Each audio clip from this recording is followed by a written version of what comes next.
Kemudian kalau terkait dengan data pribadi, itu sebetulnya beberapa data pribadi kan sebetulnya merupakan praktek dari masyarakat pada saat daftar di Google, di Bing, melakukan e-commerce dan yang lain. Pada saat membuat email, akun, itu kan data upload sendiri. Dan data-data gini tentu ini data pribadi. Dan bagi kesepakatan Indonesia dan Amerika adalah membuat protokol untuk itu. Jadi finalisasinya bagaimana ada pijakan hukum yang sah, aman, dan terukur untuk tata kelola lalu lintas data pribadi antar negara atau cross border daripada data pribadi tersebut. Dan ini adalah menjadi dasar hukum yang kuat untuk perlindungan data pribadi warga negara Indonesia. Dan ketika menikmati layanan cross border. Nah, cross border itu kan bukan hanya ke Amerika Serikat tetapi ke berbagai negara lain. Jadi itu sudah Indonesia sudah persiapkan protokol. Salah satunya protokol seperti di kawasan digital Nongsa. Di kawasan digital Nongsa dipersyaratkan security-nya itu bukan hanya security daripada segi digital, tetapi juga security physical. Jangan sampai ada yang orang masuk misalnya ke data center tanpa izin, kemudian mengambil server atau mengambil data. Demikian pula keamanan kabelnya sendiri. Kabelnya berada dalam standar tertentu, sehingga orang nggak bisa tapping terhadap kabel tersebut. Jadi ini beberapa security yang dilakukan di sektor digital. Dan tentu selama ini kalau bertransaksi menggunakan digital seperti Mastercard, Visa Card, itu data pun antar satu negara dan negara lain dipertukarkan, seperti OTP dan yang lain. Sehingga data security itu menjadi penting, dan inilah yang diperlukan protokol yang kuat untuk melindungi data dalam transaksi, baik itu digunakan melalui cloud computing maupun kedepannya akan semakin banyak lagi penggunaan AI, karena AI adalah data mining atau scrolling dari seluruh data-data yang ada di digital. Nah, kemudian data tersebut tentu terus diawasi oleh otoritas Indonesia yang juga berdasarkan kehati-hatian dan berdasarkan hukum nasional tentang perlindungan data pribadi. Nah, pemerintah memastikan bahwa data ini dilakukan dalam kerangka yang secure, reliable, dan data governance. Dan untuk itu sudah 12 perusahaan Amerika Serikat mendirikan data center di Indonesia. Jadi artinya mereka juga sudah comply dengan regulasi yang diminta oleh Indonesia, yaitu mulai dari AWS, Amazon Web Service, itu ada di Jawa Barat, kemudian Microsoft juga sudah ada, Equinix itu di Jakarta juga sudah ada, itu untuk colocation, ada Edge Connect di Jawa Barat, Oracle sedang bicara di Batam, itu juga sekarang kolokasi di Day One, tetapi mereka akan ekspansi yang mereplikasi yang ada di Johor. Jadi mereka menargetkan investasi bisa sampai dengan 6 miliar dolar. Kemudian juga terkait dengan kolokasi bersama digital infrastructure, Google Cloud dengan data center, Wowrek di Jakarta, kemudian ada Cloudflare, kemudian Braze, adapun Anaplan Unlimited, ini seluruhnya bekerja sama dengan AWS. Bahkan kalau kita lihat di Nongsa Digital Park itu sudah ada AI data center, itu GDS. Jadi artinya di situ kita sudah berbicara mengenai cross border data secara dengan protokol tertentu dan dengan negara yang kita anggap reliable ataupun trusted partner istilahnya. Dan ASEAN sudah mendorong yang namanya DEFA, Digital Economic Framework Agreement. Nah, salah satu kan juga mengenai payment system. Nah, payment system yang termasuk di dalamnya KRIS itu pasti ada cross border data, karena untuk mencegah fraud. Nah, itu menjadi penting agar tidak terjadi fraud untuk small and medium enterprise commerce trading. Nah, kemudian juga terkait dengan local content ataupun TKDN, ini terbatas pada produk telecommunication, information dan communication, data center, alat kesehatan, dan tetap memenuhi peraturan import yang dilakukan oleh Kementerian Teknis. Dan juga terkait dengan pengakuan terhadap sertifikasi daripada otoritas pengobatan atau kesehatan atau FDA. Nah, ini pernah kita lakukan terkait mekanisme ini pada saat COVID. Kita bisa menerima vaksin yang dikeluarkan oleh negara lain, negara barat, seperti mulai dari AstraZeneca sampai Pfizer, berbasis kepada FDA masing-masing yang langsung dengan protokol WHO, BPOM bisa menerima dan distribusikan kepada masyarakat. Kemudian terkait dengan industrial komoditas, jadi kita bicara critical mineral itu bagian dari industrial komoditas. Jadi formatnya bukan ore tetapi sebagai industrial products. Dan ini sudah dilakukan oleh Amerika sejak tahun 1967. Oleh karena itu Pak Presiden Amerika menyebut Indonesia kuat di koper, karena itu dilakukan mulai sejak Freeport, di mana itu berubah menjadi katode daripada tembaga. Nah, itulah yang diperdagangkan adalah proses daripada critical mineral. Dan selanjutnya juga sudah ada pembicaraan antara Danantara dengan Development Finance Corporation untuk membiayai investasi ekosistem di bidang mineral prestis. Artinya Indonesia terbuka terhadap investasi, karena investasi dari manapun itu kita terbuka, termasuk dari Amerika Serikat, dan itu juga kemarin yang diminta oleh EU, di mana EU juga mendapatkan akses melalui perusahaan yang dimiliki oleh pemerintah Prancis misalnya seperti Eramet, itu sama dengan seperti Amerika dengan Freeport-nya. Kemudian terkait dengan import pangan, kita ketahui yang kita import adalah yang tidak diproduksi, kedelai, gandum, dan kapas. Dan kedelai dan gandum itu berpengaruh terhadap inflasi volatile food.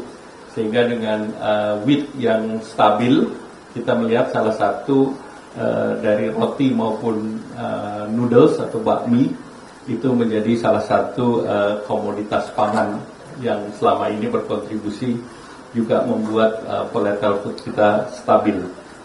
Kemudian terkait dengan neraca komoditas, kita sudah sampaikan bahwa neraca komoditas bukan pembatasan impor, tetapi itu lebih kepada data dari supply dan demand. Dan ini tidak ada pembatasan melalui neraca komoditas. Dan kita juga ketahui bahwa saat sekarang Amerika salah satu mitra utama ekspor utama kita, mitra dagang, yaitu kita pangsa ekspor adalah 11,22%. Kemudian juga untuk penanaman modal itu top 5 di tahun lalu sampai dengan 3,7 miliar. Namun dengan di saat yang sama Amerika Serikat juga komit untuk invest di Indonesia. Seperti contohnya ExxonMobil, dia sedang berbicara dengan Indonesia untuk membangun carbon capture and storage, nilainya 10 miliar dolar. Kemudian tadi saya sudah sampaikan, Oracle masih berbicara untuk investasi di sekitar 6 miliar US dollar. Microsoft juga akan membangun infrastruktur cloud dan AI, nilainya juga 1,7 miliar dolar. Kemudian Amazon akan memperkuat pengembangan AI dan cloud, juga besarnya 5 miliar dolar. General Electric Energy Healthcare itu bekerja sama dengan Kalbe akan membuat CT scan pertama, pabriknya di Jawa Barat. Tahap awal akan invest 178 miliar. Sehingga apa yang dilakukan pemerintah dengan kerjasama dengan Amerika adalah menjaga keseimbangan internal dan eksternal agar neraca perdagangan terjaga dan momentum ekonomi dan penciptaan lapangan kerja bisa terjamin. Seperti kita ketahui kalau 32% artinya tidak ada dagang. Kalau 32% sama dengan dalam tanda petik embargo dagang, dan itu 1 juta pekerja di sektor padat karya itu bisa terkena hal yang tidak kita inginkan. Karena kita harus mencari pasar baru yang 11% itu. Untuk mencari pangsa pasar baru yang 11% itu bukan sesuatu langkah yang seperti tinggal membalik tapak tangan. Nah, Indonesia sendiri berharap perjanjian dengan Amerika akan meningkatkan daya saing, meningkatkan inovasi, karena itu yang akan diberikan oleh Amerika. Kemudian R&D, capacity building, mendorong perkembangan digital ekonomi, seperti tadi komitmen beberapa perusahaan Amerika untuk invest di Indonesia di data center, dan itu sesuai dengan apa yang diharapkan oleh pemerintah Indonesia, serta mendorong peningkatan logistik interkoneksi antar pulau. Tentu interkoneksi antar pulau kita memerlukan banyak pesawat, dan tentu salah satu selain yang bisa disediakan salah satunya dari Boeing agar kargo juga bisa berjalan. Dan tentunya trade ini akan diikuti oleh investasi. Jadi trade, investasi, services, dan jasa keuangan ini yang menjadi objektif Bapak Presiden, Pak Prabowo.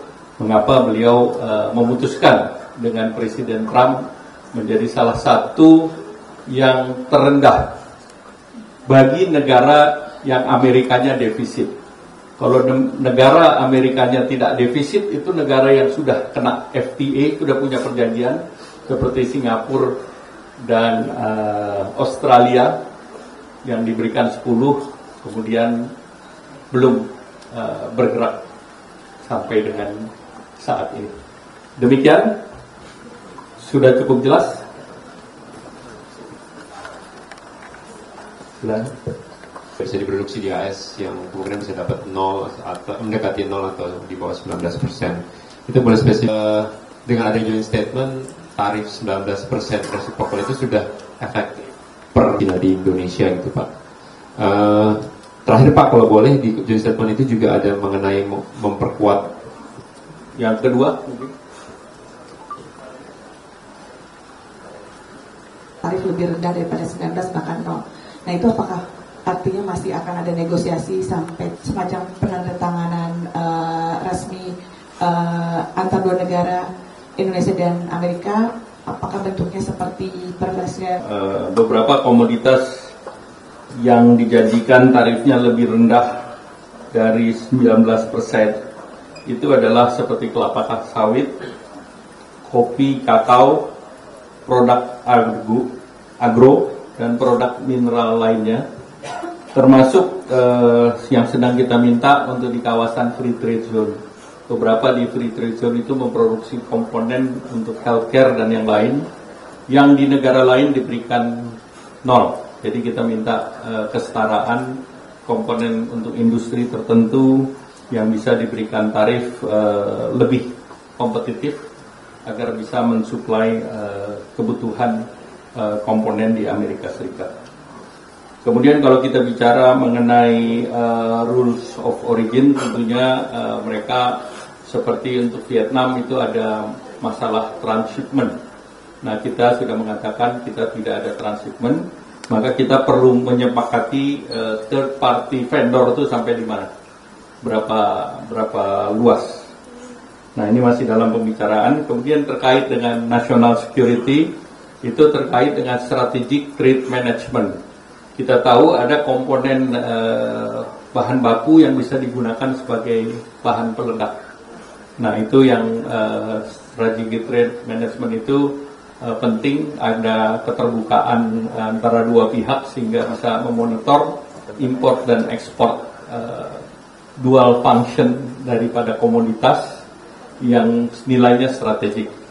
Dan komoditas yang dianggap strategik juga bisa terhadap ekosistem untuk pesawat udara, ekosistem untuk AI, data center, kemudian ekosistem yang bisa mendukung industri angkasa atau penerbangan ruang angkasa. Nah, kita punya itu di critical mineral. Jadi mereka juga ingin mengetahui jangan sampai komponen strategis ini jatuh kepada pihak-pihak termasuk untuk penggunaan terorisme atau yang lain. Jadi strategic trade management ini sekarang sedang kita bahas dengan Kementerian Perdagangan.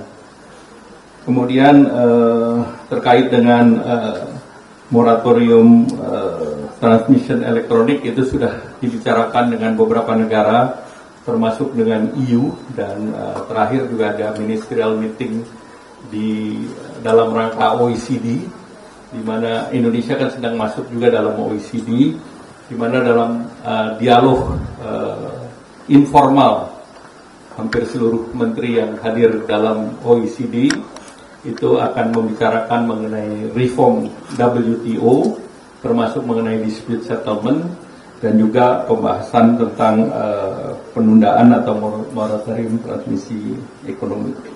Kemudian terkait dengan tadi dari Bloomberg, produksi tidak nol itu apa? Bloomberg tadi yang produksi tidak nol apa? Tidak nol. Sama dengan tadi Pak yang dijelaskan yang bisa dapat lebih rendah. Oh ya, oke. Jadi tadi sudah. Kemudian terkait dengan format itu kita masih bicarakan. Apakah formatnya model Amerika sekarang kan bisa joint statement yang diterbitkan oleh masing-masing. Kalau sekarang kan melalui White House. Tetapi kedepannya yang secara line itu nanti ada kesepakatan tertulis yang nanti akan diformatkan. Karena formatnya kan sebetulnya framework agreement tentang reciprocal tarif. Nah, tentu ada mekanisme tersendiri untuk memproses di dalam negerinya masing-masing supaya ini secara hukum bisa berjalan. Karena dari segi Indonesia sendiri sudah menyampaikan terkait dengan sektor energi misalnya itu ada dua opsi, ada level G2G-nya, ada level business to business-nya, sehingga ini semua masih dalam pembahasan secara teknis. Baik, masih ada lagi? 3 lagi ya. Selamat siang Pak Menko, saya Tian Pak dari IDN Times. Pak, kalau kita lihat kan kalau dari pasal 56 Undang-Undang PDP sendiri kan memang diperbolehkan untuk mengakses data pribadi, berbagi pertukaran data pribadi, Pak. Nah, sejauh ini apakah memang pemerintah bisa menjamin, Pak, bahwa memang data pribadi yang memang diambil itu bukan berkaitan dengan seperti mungkin data KTP ataupun yang lainnya, karena masyarakat sangat aware terkait tersebut. Kemudian terkait dengan ini kan sudah banyak memang kan tarifnya sudah 19%, Mbak. Dan ini sudah sangat kompetitif dibandingkan yang lain, Pak. Sebenarnya kalau dari hitung-hitungan Bapak, kontribusinya nanti ke pertumbuhan ekonomi kita sebenarnya akan berapa persen, Pak? Karena mengingatkan Menkyu sendiri mengatakan bahwa pertumbuhan ekonomi hanya 4,7% di akhir tahun. Kemudian nanti aturan dari tadi Pak yang pertukaran data itu akan diaturnya lewat PP atau apa dan kapan selesainya, Pak? Udah PP aja. Nomor 2. Ya, selamat siang, saya Zahwa dari CNBC. Pak, tadi saya mungkin melanjutkan dari pertanyaannya Katrian terkait UU PDP. Kan di Indonesia kan sudah ada Pak undang-undang PDP-nya, tapi kan kalau di Amerika belum ada. Nah, nanti gimana Pak perlakuannya seperti apa? Dan kan tadi disebutkan ada beberapa datanya itu apa saja yang akan diambil gitu. Nah, ini gimana, apa nggak adil dong Pak buat nanti buat perusahaan digital lokal atau layanan cloud sama perusahaan digital yang dari Amerika Serikat. Lalu soal, kita setuju soal data tapi lembaga pengawas datanya nggak ada. Siapa yang nanti bisa mastiin kalau misalnya kesepakatan ini nggak bakal Indonesia, sehingga tentu mereka hanya ikut protokol yang disiapkan oleh Indonesia. Sama seperti protokol yang diberikan untuk di Nongsa Digital Park, karena itu juga ada cross border data di sana. Jadi sebetulnya data ini yang isi masyarakat sendiri-sendiri pada saat mereka mengakses program.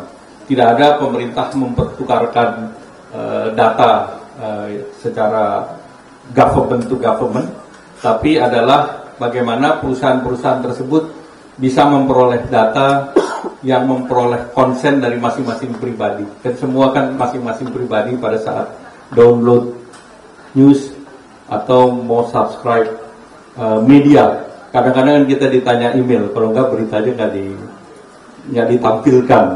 Jadi sebetulnya ini dasar daripada prakteknya saja, dan Amerika juga melihat pentingnya data center ada di wilayah Indonesia. Sehingga data center adalah salah satu investasi yang besar di Indonesia. Selain hilirisasi adalah data center.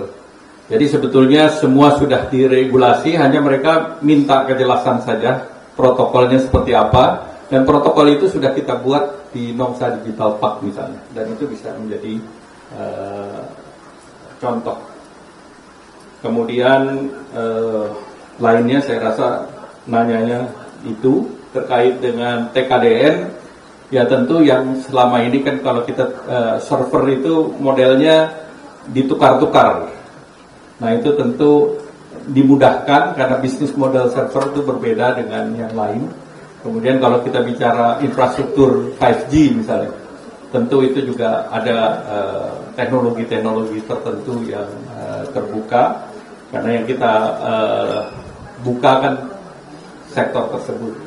Kemudian di sektor medical termasuk peralatan. Dan sebagian peralatan termasuk GE sudah invest juga di Indonesia. Jadi mereka juga sudah comply terhadap keperluan daripada lokal konten, terutama khususnya untuk masuk dalam pembelian pemerintah yang secara digital.